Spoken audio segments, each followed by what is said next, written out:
Abu Al-Hasan Al-Qabisi rahimahullah berkata, madhab yang sahih dan menjadi pegangan ahlu sunnah wal jamaah ialah bahwa ruh itu setelah keluar dari tubuh diangkat oleh para malaikat sampai dihadapkan kepada Allah subhanahu wa ta'ala. Lalu Allah menanyainya, jika ruh itu tergolong ke dalam mereka yang mendapatkan kebahagiaan karena imannya, maka Allah menitahkan, bawalah dia dan perlihatkanlah kepadanya bakal tempatnya dalam surga, atau perlihatkan tempatnya di surga.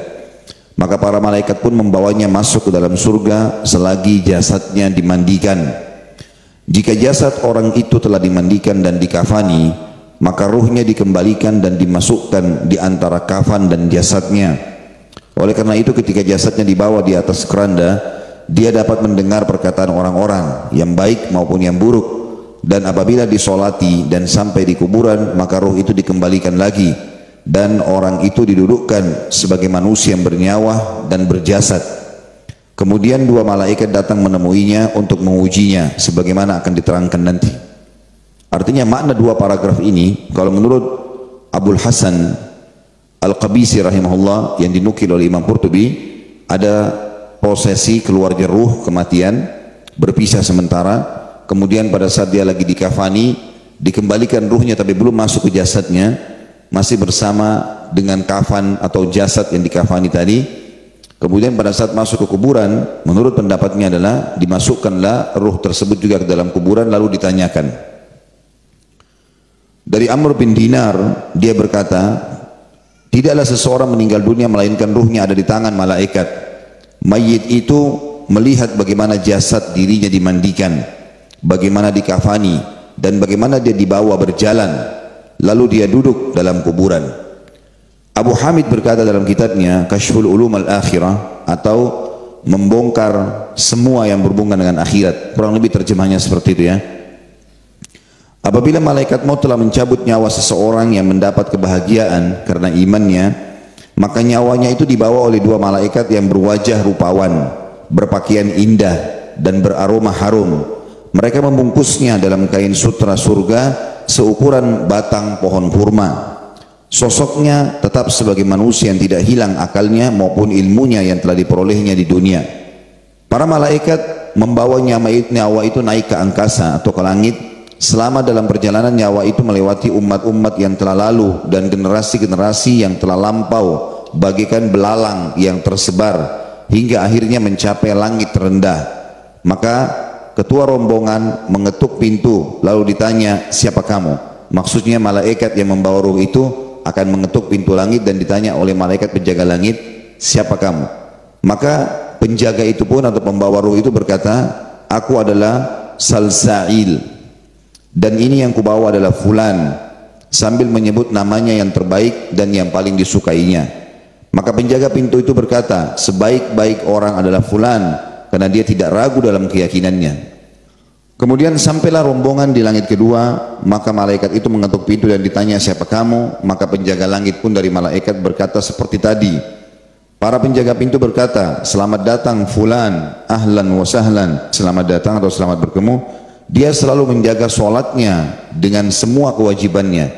Makna sampai paragraf sini, setiap langit punya pintu dan setiap pintu ada penjaganya, serta untuk menembus langit-langit tersebut ada amal-amal yang akan memudahkan kita atau ruh kita akan naik sampai ke langit ketujuh tadi.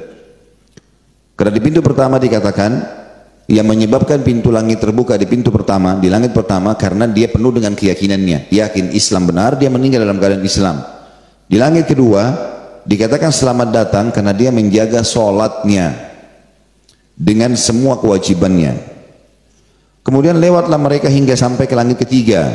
Lalu malaikat itu mengetuk pintu lagi, malaikat rahmah yang membawanya atau kasih sayang yang membawanya, dan ditanya lagi oleh penjaga pintu langit ketiga, siapa kamu ini? Maka ketua rombongan menjawab, di sini itu terjemahan kurang tepat ketua rombongan ini ya. Terjemahan yang paling tepat adalah malaikat yang membawa ruh itu menjawab seperti jawaban pertama dan kedua. Kalau ini adalah fulan bin fulan, digunakan namanya si mayit yang paling baik di dunia. Maka para malaikat pintu langit ketiga menjawab atau mengucapkan selamat datang fulan. Dia selalu memperhatikan perintah Allah mengenai kewajiban hartanya dan tidak kikir sedikit pun. Berarti ini amal yang mengetuk atau yang akan membuat langit ketiga terbuka. Kemudian mereka meneruskan hingga sampai ke langit keempat. Lalu pemimpin malaikat tadi mengetuk lagi pintu yang membawa ruh ini dan ditanya, siapa kamu? Maka dia menjawab seperti jawaban tadi dan mendapat sambutan, selamat datang fulan, dia telah berpuasa sebaik-baiknya dan menjaganya dari perkataan-perkataan kotor dan makanan yang haram. Kemudian sampailah mereka ke langit kelima. Lalu malaikat tadi juga mengetuk pintu dan ditanya, siapa kamu ini? Lalu dia jawab seperti tadi juga dan mendapat sambutan, selamat datang fulan. Fulan ini maksudnya si mayit ya. Dia telah menunaikan haji wajib tanpa dibarengi dengan sum'ah dan riya. Sum'ah ini sebenarnya mencari nama lah ya. Dia dianggap nanti sudah pergi haji ya dengan kedudukannya. Kemudian sampai ke langit ke-6, ketua rombongan atau malaikat tadi itu mengetuk lagi pintu dan ditanya, siapa kamu? Maka dia menjawab seperti tadi dan mendapat sambutan, selamat datang orang-orang saleh, jiwa yang baik dan banyak berbakti kepada kedua orang tuanya. Lalu pintu pun dibukakan untuknya. Akhirnya sampai dia di langit ke-7, maka malaikat yang membawanya, malaikat rahmah, mengetuk pintu lagi dan ditanya, siapa kamu? Oleh penjaga malaikat pintu langit ke-7. Maka dia menjawab seperti tadi dan mendapat sambutan, selamat datang fulan. Dia banyak beristighfar saat dini hari, bersedekah secara diam-diam dan menjamin anak-anak yatim. Lalu dibukakanlah pintu. Kemudian lewatlah rombongan itu hingga tiba di Saradiqatul Jalal atau kemah-kemah keagungan. Ketua rombongan mengetuk pintu dan ditanya, siapa kamu? Maka dia jawab seperti tadi juga dan mendapat sambutan, selamat datang, ahlan wa sahlan, hamba yang soleh dan jiwa yang baik. Dia banyak beristighfar, beramar ma'ruf dan bernahi mungkar dan memuliakan orang-orang miskin. Dan mereka terus berjalan dan bertemu dengan para malaikat, semuanya senang menerima kedatangannya dan menyalaminya sehingga sampailah di Sidratil Muntaha. Lalu malaikat yang membawanya mengetuk pintu dan ditanya, siapa kamu? Maka dia menjawab seperti tadi dan mendapat sambutan, selamat datang fulan, ahlan wa sahlan, amalnya soleh, ikhlas semata-mata karena Allah. Lalu dibukakan pintu. Kemudian mereka melewati lautan api, melewati lautan cahaya, melewati lautan kegelapan, melewati lautan es, lalu melewati lautan embun. Lautan-lautan itu panjangnya masing-masing 1000 tahun perjalanan. Kemudian mereka menembus hijab yang terpasang pada arsy Tuhan yang Maha Pengasih. Hijab-hijab itu sebanyak 80.000 kemah dan mempunyai beberapa balkon. Pada masing-masing kemah ada 80.000 balkonnya, teras maksudnya.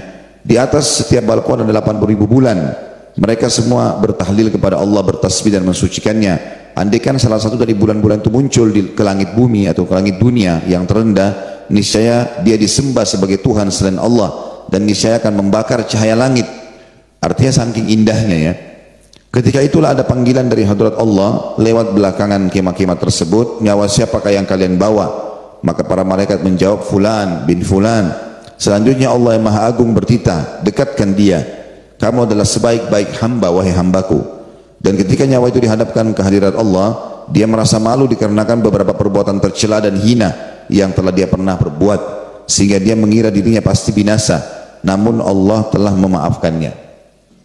Riwayat yang sahih berbunyi, pada saat baginda Nabi SAW mengantar jenazah seorang sahabat dan sudah dimasukkan ke dalam kuburan, maka Nabi SAW berkata, ketahuilah kalau ruh orang beriman akan meninggal dunia, maka akan datang kepadanya 3 sosok malaikat. 2 malaikat kasih sayang di kiri kanannya membawa kain kafan dari surga, dan 1 malaikat maut yang ada di ubun-ubun kepalanya sambil mengatakan kepadanya, hai jiwa yang baik, keluarlah kepada rahmat Tuhanmu. Maka ruhnya pun keluar seperti cepatnya air yang keluar dari mulut kendi. Kemudian setelah itu dibawa oleh malaikat rahmat, dibungkus dengan kain kafan dari surga, kemudian dibawalah ke langit. Dan di langit pertama, malaikat ini mengetuk pintu dan penjaga malaikat langit berkata, siapa yang bersamamu? Maka disebutlah namanya fulan bin fulan, namanya si mayit yang paling baik di dunia. Kemudian malaikat pun membukakan pintu, begitu terus sampai langit ke-7. Dan semua malaikat di langit 1 sampai langit 7 berharap ruh ini lewat di sisi mereka, karena kata Nabi SAW ruh itu mengeluarkan bau yang lebih wangi daripada bau kasturi. Dan mudah-mudahan termasuk kita insya Allah ini. Kemudian setelah itu riwayat ini diringkaskan atau ringkas saja, tidak ada seperti tadi sampai mengetuk Sidratul Muntaha, tapi sampai ke langit ketujuh. Kemudian terdengar suara dari langit mengatakan, catatkan hambaku ini termasuk penghuni surga. Allah berfirman, dan kembalikan dia di dunia, di sana saya ciptakan, di sana pula saya akan bangkitkan. Maka ruhnya diturunkan bersamaan jasadnya diantar di dalam liang lahat.